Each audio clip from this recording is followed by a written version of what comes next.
Welcome to Ladies Talking Love, episode 84, Vibrators 101.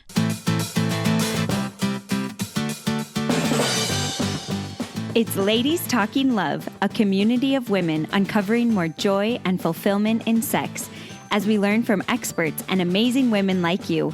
Together, let's create a world where women's sexuality is celebrated and understood, beginning with our own. I'm your host, Ariel Finlinson. Let's talk love.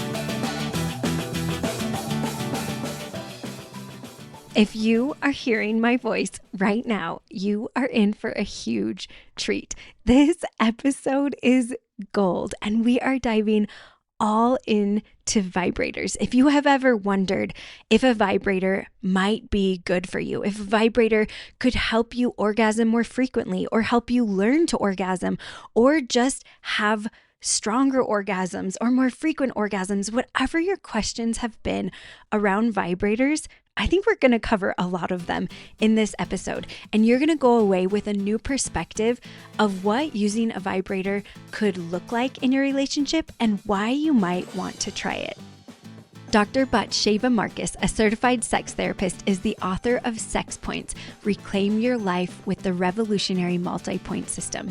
She has spent her life helping women reclaim pleasure in their bodies and spirit, and her career has been dedicated to bridging the gap between the medical and the psychological in women's sexual health. For nearly 25 years, she served as the clinical director of one of the largest sexual health centers in the U.S. Dr. Marcus earned a master's in public health as well as a PhD in human sexuality at the Institute for the Advanced Study of Human Sexuality. She also holds master's degrees in social work from Columbia University and a Jewish studies from the Jewish Theological Seminary. She is also a certified bariatric counselor. Before jumping in, I just want you to know that I have been working on a surprise for you. I recently did a poll on Instagram to know what was the topmost concern that women wanted to learn about. And more than anything else, they wanted to know what happened to their desire and how to get it back. So I decided to hold a special couples workshop around Valentine's Day to help you and your partner understand what it takes to foster desire in your relationship. Whether you would say that you have lower desire or higher desire, I'm going to dive into that with you and give you tools that you can use to understand that you have desire and what you can do to create desire in your relationship. Along with that, I am going to teach you 5 powerful keys to help you transform your sex life into something that's truly amazing. This is going to be a live virtual masterclass plus a Q&A. There's going to be access to a replay if you can't attend live. And if you attend live, there will be an exclusive free gift. Along with that, you'll also get a printable guide. So if you're wondering why you don't feel desire and how to get it back, you want to learn more how to make sex pleasurable and several keys to help you create a more fulfilling sex life, this is a workshop just for you. If you join my waitlist now, you'll have exclusive access to the pre-registration price of $17. So go to ladiestalkinglove.com/V-Day waitlist and hop on that waitlist so that you can start understanding your desire and know several keys of what it takes to create a sex life that you can love. But without further ado, let's talk love. I'm so excited to welcome Dr. Sheva Marcus back onto Ladies Talking Love. Thanks for joining me, Sheva. I am so excited you asked me back. I love being here. And when I found out that you did your doctoral, oh my goodness, what's it called? Thesis, my PhD thesis. Yes, your doctoral thesis on vibrators. I was like, yes, please yes. Come and teach us all the things. I love talking about vibrators. I could just go on and on and on. So let's talk vibrators. Yeah. How did you decide to even do your doctoral thesis on vibrators? Sure. This was 25 years ago. Nobody had done any research on vibrators. Seriously. Now there's been a lot more, but there was nothing out there at the time. And I was running a medical sexual health center. And one of the things that happens often is if you put women on anti-anxiety medication, antidepressants, it makes it harder for them to have an orgasm. Or we would see young women who had never had an orgasm, or there were all kinds of reasons why people were having trouble having an orgasm. And it was really clear to me that vibrators made it so much easier, but they weren't being used. I mean, now 25 years later, it's a different world. Statistics are different. I think it was like maybe 12% when I was doing my research, and now it's like close to 60%. Like, it's very different, but people still have a stigma. But anyway, I just thought like, oh, this is such an interesting area. Let me look at this area. I love it. So can you just tell us, like, what is a vibrator? Let's just define it, get it out there. There's all kinds of sex toys out there, and people often have misconceptions about vibrator. A vibrator is anything basically that vibrates. That's the reality, right? So you can have something that looks like a penis that goes inside and does not vibrate, and that is not a vibrator, that is a dildo. But if you have something that looks like a penis that goes in and vibrates, that would be a vibrator. But vibrators fall into a couple of different categories. People find vibrators so overwhelming, right? Because there's 1,000 million of them out there, right? Like, that's me. I find them so overwhelming. I'm like, how do I pick? Exactly. And I just want to tell you that when you come, it boils down to, it's basically 3 or 4 categories that you have to know, and everything else is just window dressing. Okay, tell us, what are these categories? Okay, so the most important distinction is internal versus external. Vibrators that go into your vagina and vibrators that are meant to sit outside your vagina and that you use on your clitoris. So, people often, when they think about vibrators, think about the internal ones, like the ones that go inside. And those are great. They do not help women have orgasms. They are not helpful orgasmically. The same reason that a penis usually doesn't create an orgasm, right? A penis in a vagina has a basically 33% chance of having a woman have an orgasm, right? 3 out of 10 women will have an orgasm with a penis. And that's true about an internal vibrator too. Now, internal vibrators could look like a penis, and they could look like this cute little pink thing, right? This long conical pink thing. Like they could be like, there's 17,000 of them, but basically those are all internal vibrators, and they're useful for fun. If you like putting something inside, if you're dilating, if you're tight, your vagina is tight and you need to dilate, this is the way to dilate. Okay, that's internal. Should we move on to external? Yeah, let's do it. Okay, so external vibrators are ones that are not meant to go inside of you. They're meant to go on your clitoris, essentially. They can go anywhere that feels good to you, but they're meant to go on your clitoris. And the most common one is something called a wand. It looks like a wand, right? It looks almost like a little microphone. And it's like Harry Potter magic, right? And I just tell you, this is the funniest thing. My 8-year-old grandson was visiting me, and we went to this Harry Potter exhibit, and the wands were so expensive there. They were like, I don't know, $60. So I said, you know what, sweetie, when we get home, we go to Amazon and I'm going to get you a wand, like a Harry Potter wand. And I Google, he's sitting there, and I Google wand, and what shows up but a whole slew of vibrators. Right. That's because that's what you look for. Exactly. Right? It was I was laughing. Anyway, so I was like, okay, let me Google Harry Potter wand. Now, those wands come in lots of different sizes. And I'm going to say, when we talk about categories, there's another category of vibrators that are little. They're little and they're cute. They look like lipsticks. They might be shaped as little microphones, but they're small, either pointy, not pointy, whatever. They're little. Those vibrators are lovely and cute and fun and not very effective. So if you're somebody who needs help having an orgasm, those are not the vibrators you want to look at, the cute little ones, especially there's ones that actually go on a penis that also have vibration, but those are very light vibrations. Yeah, they're just not heavy enough, especially like you were talking about, like antidepressants, or people who are struggling to have orgasm might want to start with something a little more heavy duty. Right. Even somebody who's sort of tried with her hand for a while and isn't getting anywhere, then I'd say, like, go with a vibrator. You want an external vibrator and you want a wand. Now, if you go onto Amazon or any website like that sells things, there's a million of them. You do not need an expensive one. There's like the Lush one. They keep renaming them, but they are basically little small microphones. And they're, I would say, about 10 inches high, so that somebody has an idea what they. And I'm going to have you send me some links. So I'll put some links in the show notes. Perfect. Okay, good. That vibrator, the one that looks like a 10 or 11 inch wand, that is, I would call, like the little black dress of vibrators. Like, that is the vibrator that most women do really well with. So that's what you need to know. Now, there's 2 other vibrators I'll talk about because I think that they're important for people to know about. Are you ready? Yep, I'm ready. Okay. So one is the really big mamas.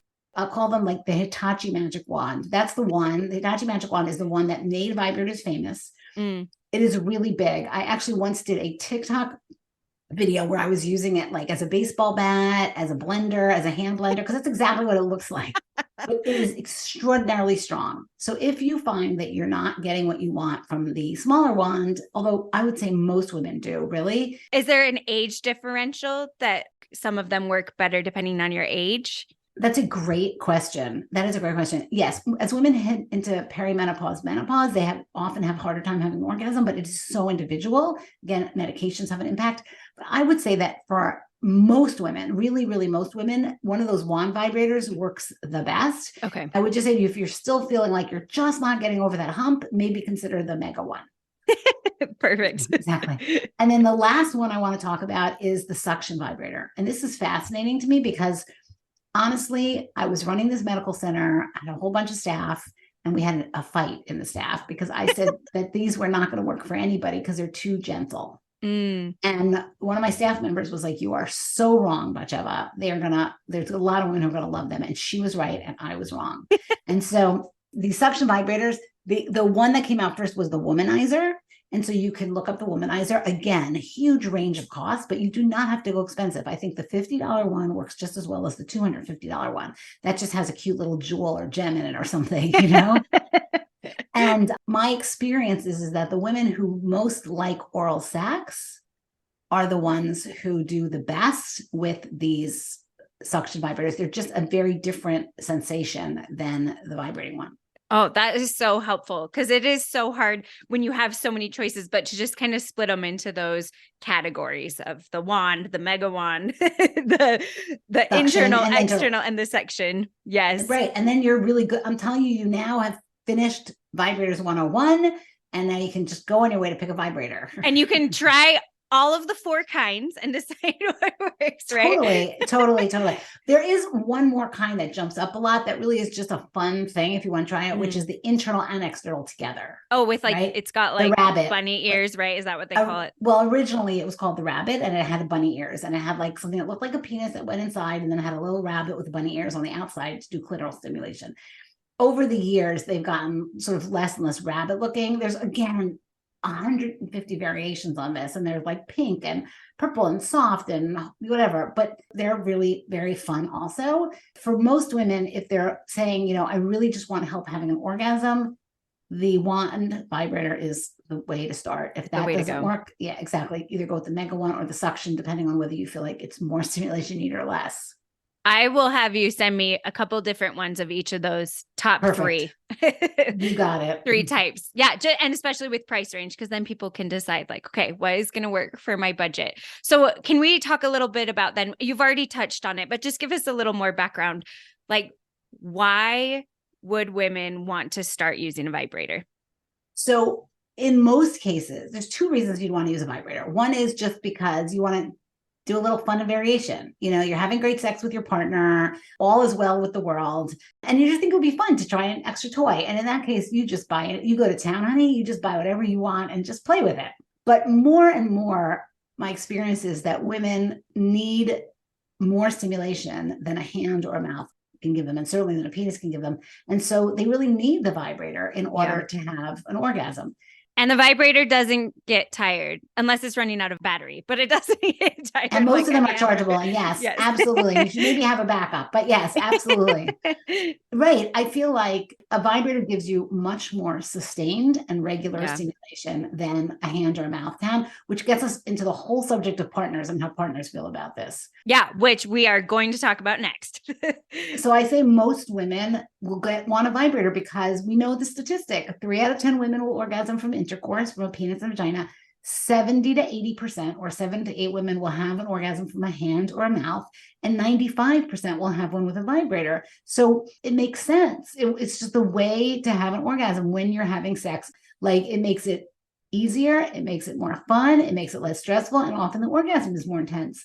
And that is why a woman would want a vibrator. Yes. And when you say that, it's like, oh, no brainer. Like 95% of us can orgasm easily, have more intense orgasms.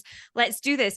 But then we think about it and it's like, oh, how do I bring this in? So let's talk about that. Like, how can you bring this in to your relationship? Because there's a lot of blocks. There's like religious blocks, maybe where you're like, oh, bringing anything in that's not just our bodies is bad. or just wondering what your partner is going to think. So help us walk through some of those. I think the most interesting and the one everybody really wants to hear about is the one with the partner. And I'm going to get to that. But before I do that, I want to talk about when I did my research for my dissertation on what were the issues that women struggled with when I took women who had never used a vibrator and I gave them a vibrator, asked them to use it for a certain period of time, and then did these long form interviews at the end to kind of try to see what themes kept coming up for these women. Right. Yeah. And that was really interesting. So and a lot of them were the blocks, what you're calling the blocks. So one of them was that it felt like it wasn't natural. Mm-hmm. There's something not natural. I should be able to have sex, me and my body and my partner and my partner's body. And that's all we should need. Not need anything else. Yeah. Correct. And I am like, oh, okay. So you don't use electric lights in your house, right? You only use candles, right? Because that's more natural, right?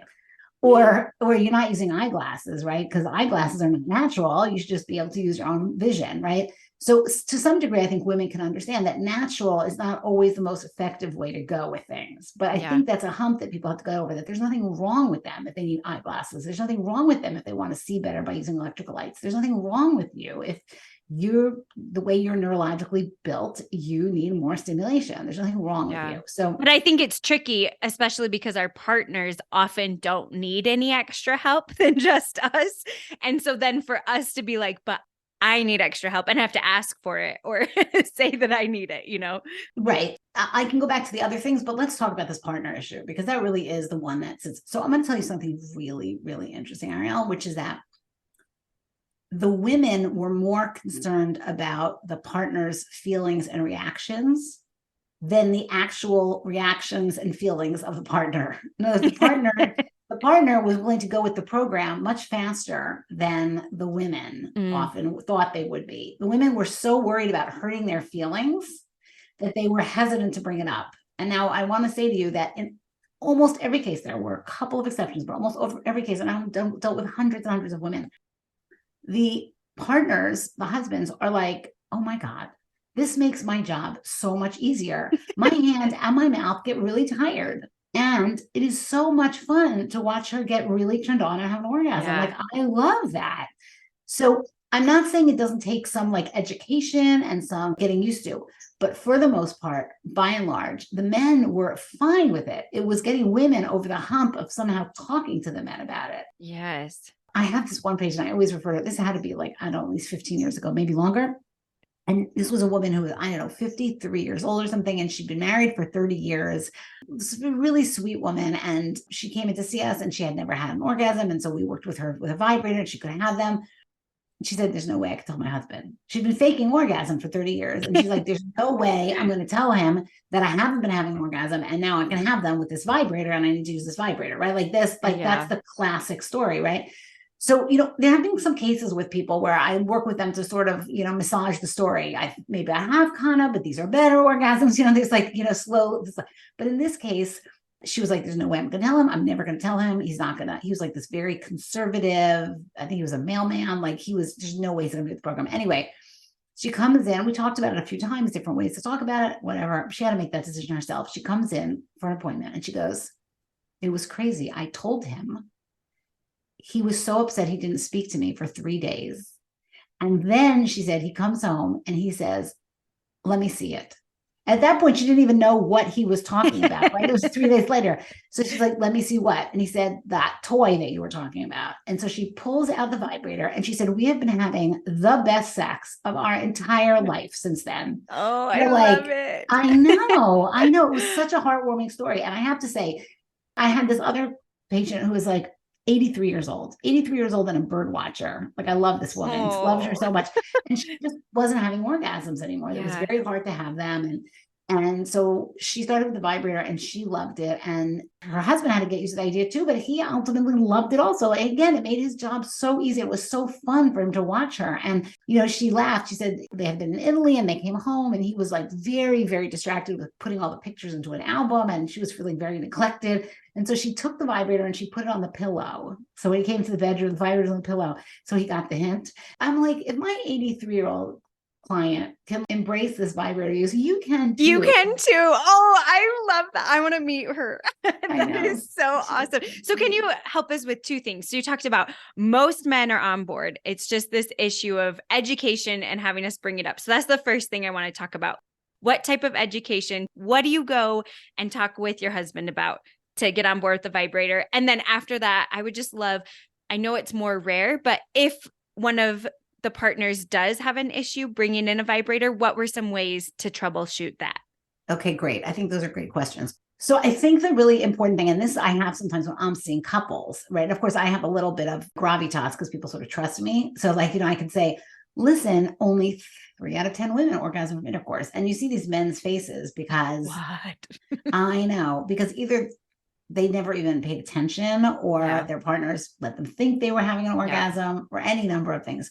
So the idea that 3% can have it from intercourse and 95% of women can have it from vibrators, that information, I feel like that quantitative information for, especially often for men who like data, it's very eye-opening for them. Like, this is not something that's wrong with you, right? Because the issue they have to get past is that they are not doing something right. Yeah. And it just makes me laugh when I hear a man say, 3 out of 10 women can't have, only 7 out of 10 women can't have an orgasm from intercourse. Well, clearly they haven't been with the right man, i.e. me, And I'm like, are you kidding me? Right. It has to do with the angle of your vaginal canal, where your clitoris is in relation to your vaginal canal, where your clitoris is in relation to pubic bone, how angled the penis is. We know penises can have lots of different angles, and how you learned how to orgasm. All of those things intertwine to make you be able to orgasm.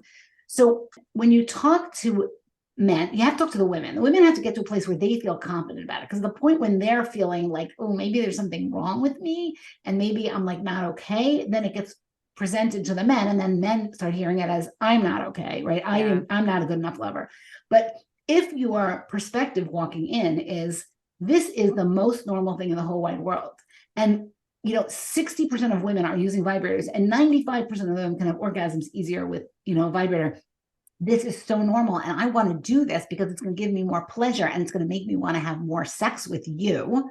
Then I'm telling you, it is a very, very rare case where it doesn't happen. Now, you were saying, what about those cases where it sort of gets stuck? So what I'll often do is try to understand a little more what's going on in those cases. So I had one client and she's like, my husband really hates the vibrator. And I'm like, okay, so let's just talk about how you use it and what you do with it. And she's like, well, we call it Fred and we take it out of the drawer. And I'm like, there's your first problem. Like, why are you like anthropomorphizing the vibrator? Like, I just like, what? I was like half laughing, half crying as she's telling me that.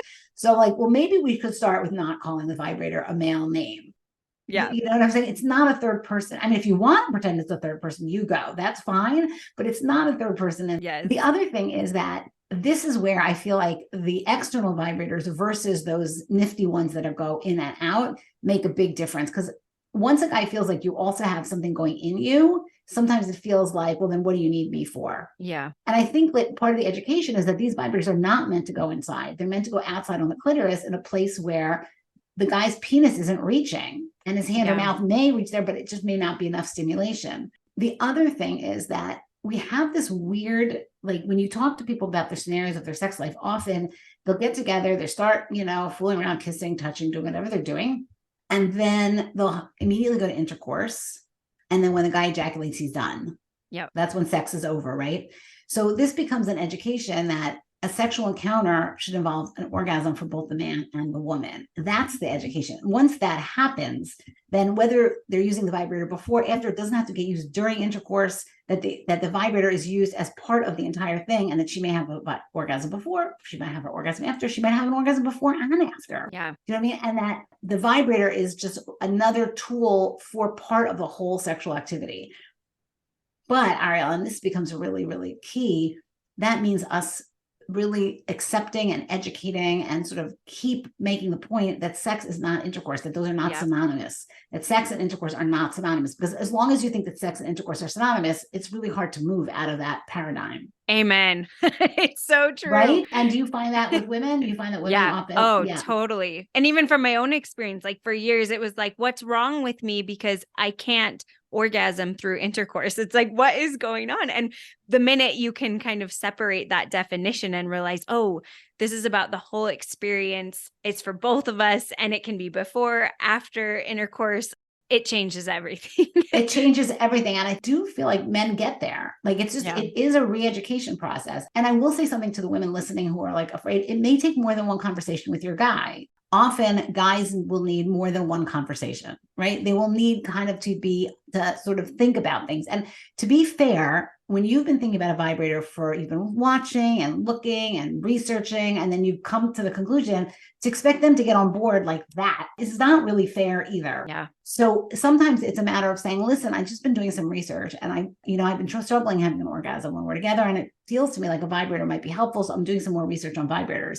Just let him hear that. You know what I'm saying? And then a second conversation can be like, now that I've done the research, it feels to me like, wow, 95% of women have orgasms this way. And it seems like it works really well before, after intercourse. And I think I'd really like to try one. And a conversation would be, hey, honey, here, I bought a vibrator too. Can we play with this together? And be prepared for the fact that the first reaction might be, huh?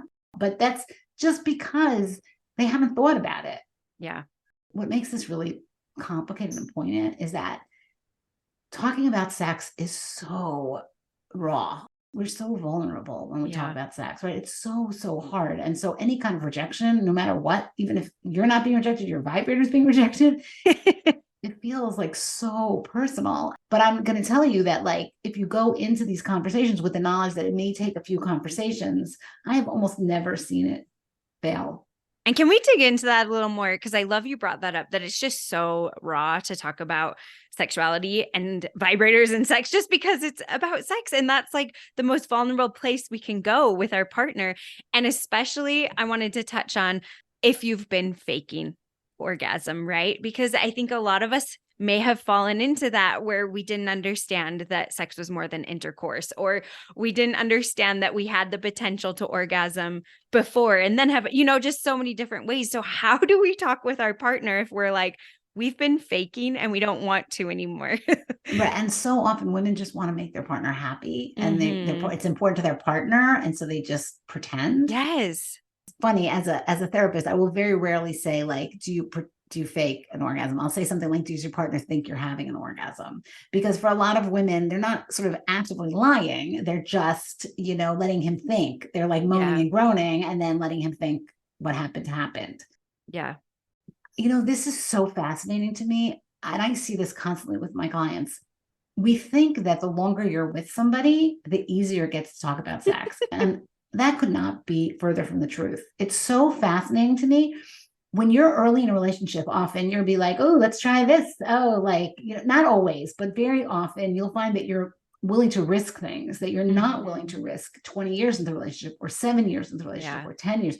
I think some of that has to do with, this is a very sort of big, profound message. For us to be with our partners and to feel safe with our partners, we have to believe we know them entirely, which is never the case. Yeah. It gets so much harder in some ways to break out of the mold, and it feels so awkward. So and the patterns, because you're just set in these patterns. Totally. And I can't tell you how often people say to me, I couldn't possibly have that conversation. It would feel too awkward. And I have this philosophy, like, embrace the awkward. If you're feeling awkward, you are heading in the right direction when it comes to sex. Like, if something feels awkward and a little uncomfortable, that means that you are entering territory where you are really opening yourself up. And that is so scary and so vulnerable making and so powerful, and so much leads to better sex. The potential just skyrockets for better connection, better sex, all of it. But it's so scary.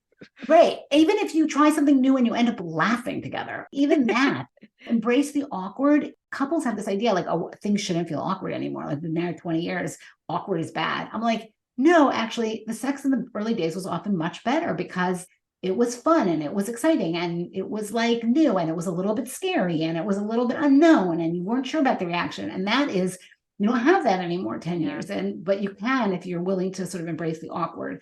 And so I feel like this idea of talking about, I want to use a vibrator, I think I would feel much better to me. Like, that is, it is scary. And It's so funny. I don't talk about myself at all when I do a lot on Instagram and TikTok. And I really never talk about my own experience because I don't think it's helpful for people. But recently I did a reel on the shame, sexual shame. And I said, people say this to me all the time. Oh, you must not be uncomfortable talking to your husband about anything to do with sex. And I just started laughing because yes, you would think it because I'm not uncomfortable talking to anybody about anything about sex, right? Right. And yet if it's me and my husband and I want to try something new or I want him to try something new or I don't like something, I also feel like, oh my God, this is so awkward. And I'm like, talk myself through it. That's okay, Batsheva. It's fine if it's awkward, I'm So going in the right direction. exactly.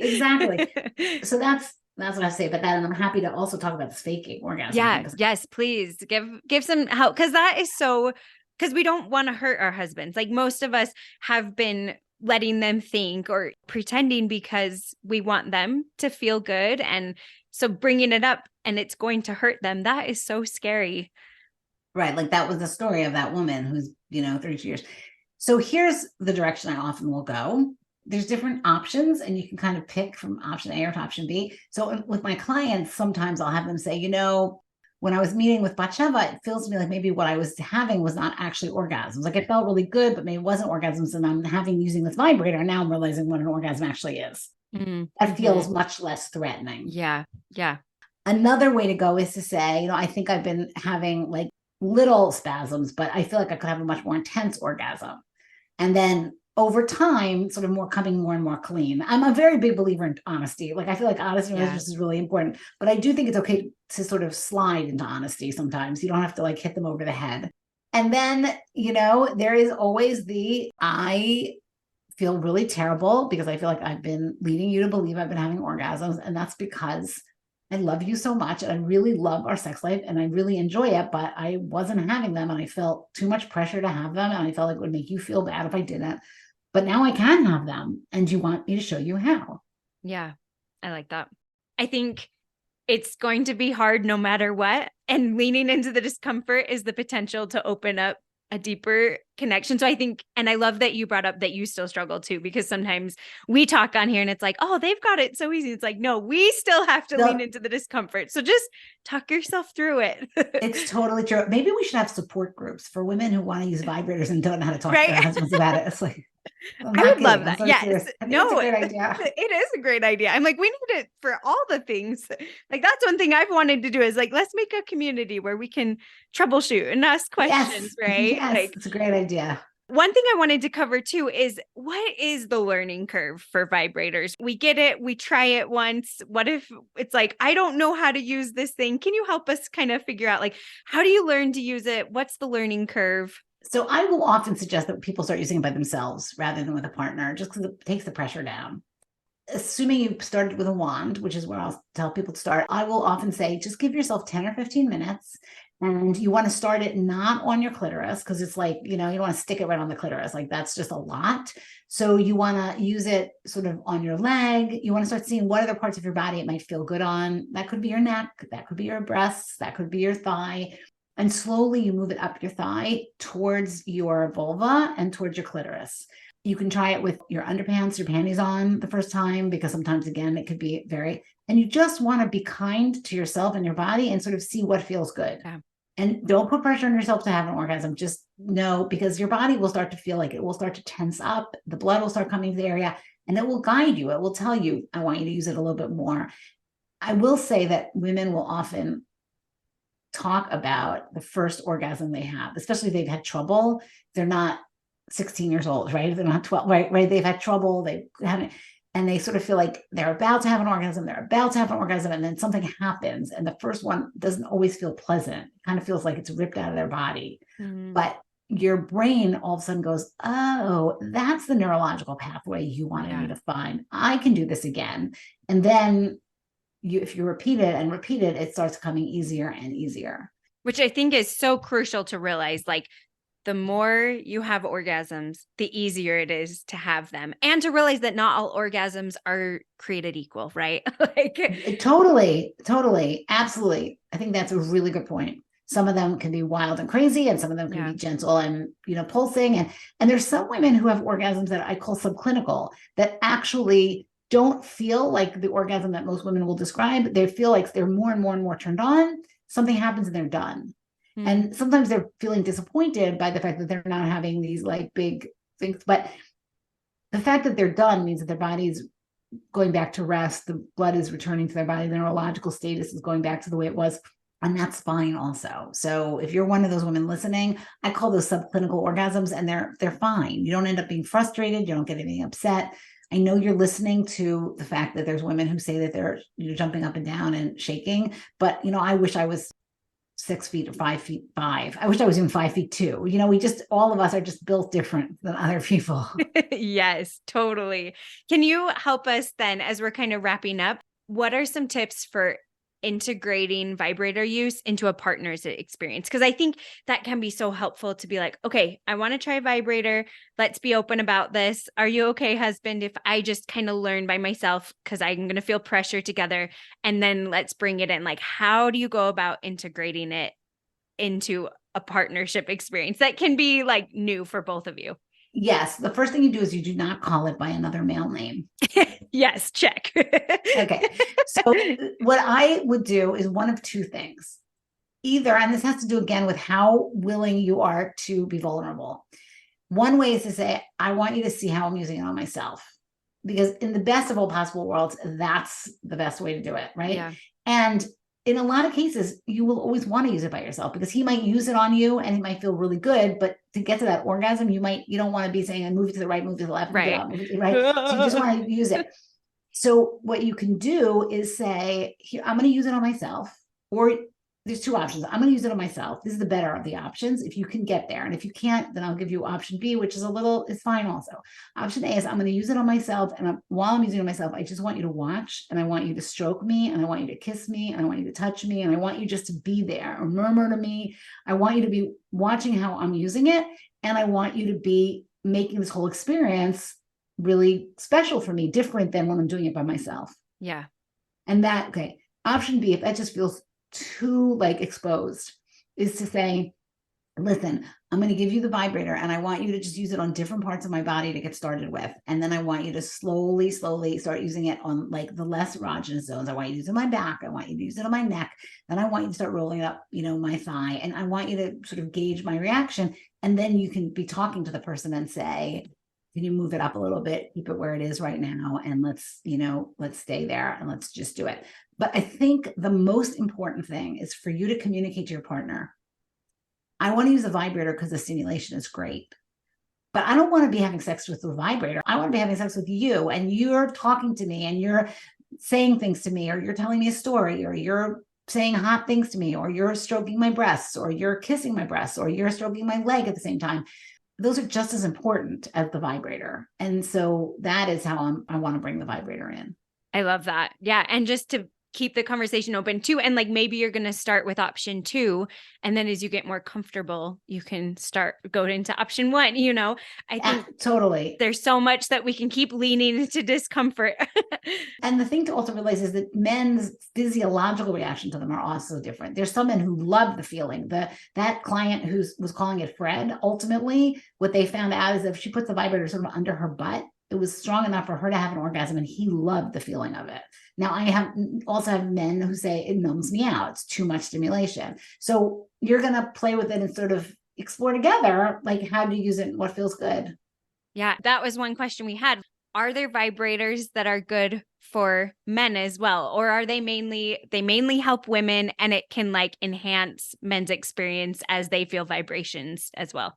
So again, this is so individual, but there are a lot of vibrators that are meant to be slid onto the penis, like constrictors, cock rings. They're called cock rings, but constrictors are really what the name is. And they have little vibrators on them. And sometimes the men love the feeling. And again, sometimes the women love the feeling, and sometimes it feels like it's nice, but it's not going to do anything, those little vibrators. So this is very, very individual. Every once in a while you get a guy who's like, I love the feeling of that vibrator.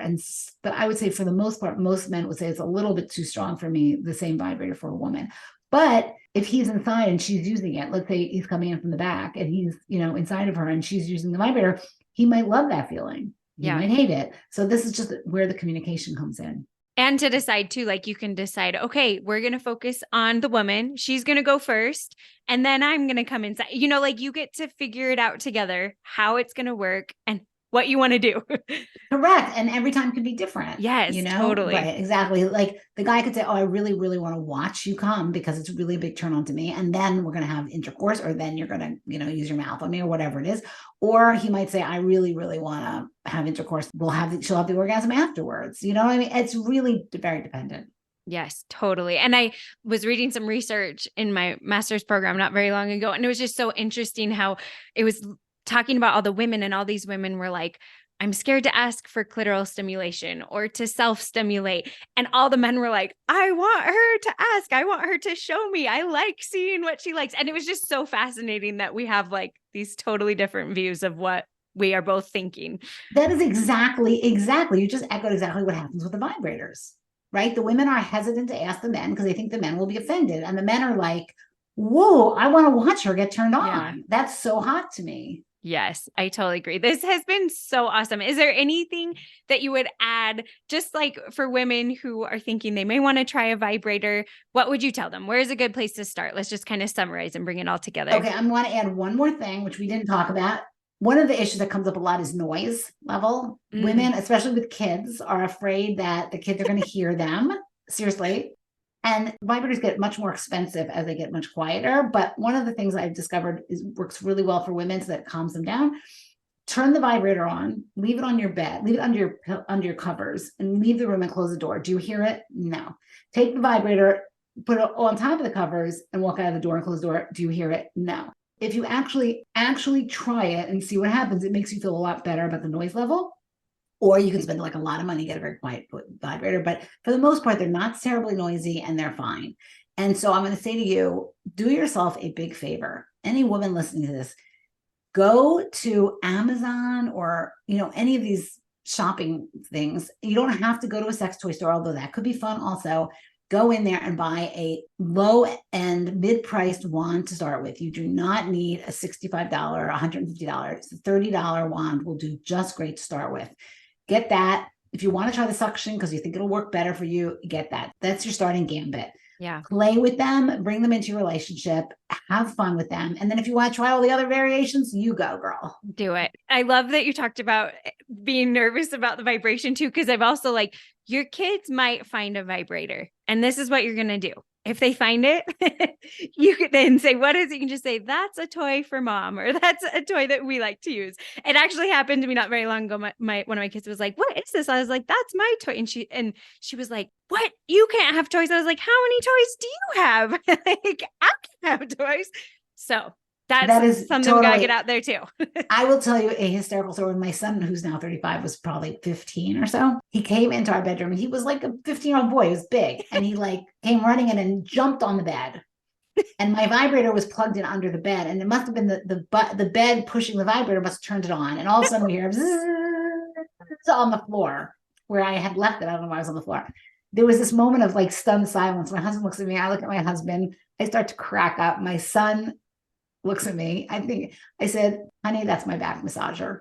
And he said, okay. Yes. Yep. It happens. Yeah. We see you. And the worst that'll happen is your kids will know that their parents are having sex and that's great. They love each other. Yes. Yeah. Yeah. I know it's embarrassing, but it is really, Yep. It's really okay. It's good for them to know. They don't need to see it, but they can know exactly. Our parents love each other and they love being together. Exactly. And when if your daughter's older and she finds it and she wants to know, I feel like giving them information is only helpful. Yeah. Wouldn't it be nice if we raised a generation of girls who felt oh, the vibrator is fine. If I want to use a vibrator, my mom used one. I think it's fine. Yes. Believe me, kids do not want to know about their parents' sex lives. They will not ask a lot of questions. They do not. But they get certain pieces of information and it changes their view in a really good way. Yes. Oh, I love that. And just the feeling. I feel like no matter what you say, they're going to be able to tell how you feel about your sex life. And so that's the most important thing. Amen. Totally true.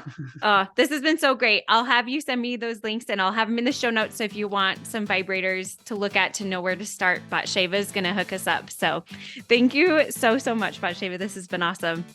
Thank you so much for having me.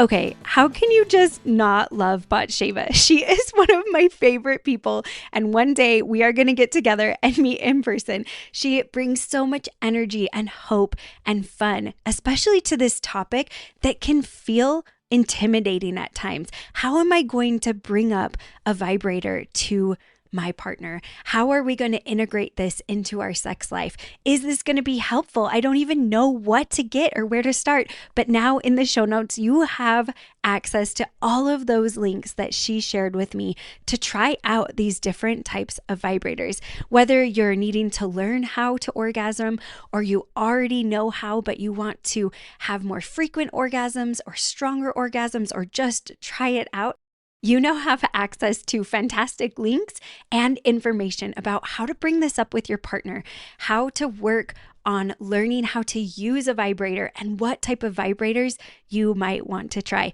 I hope that you loved this episode as much as I did.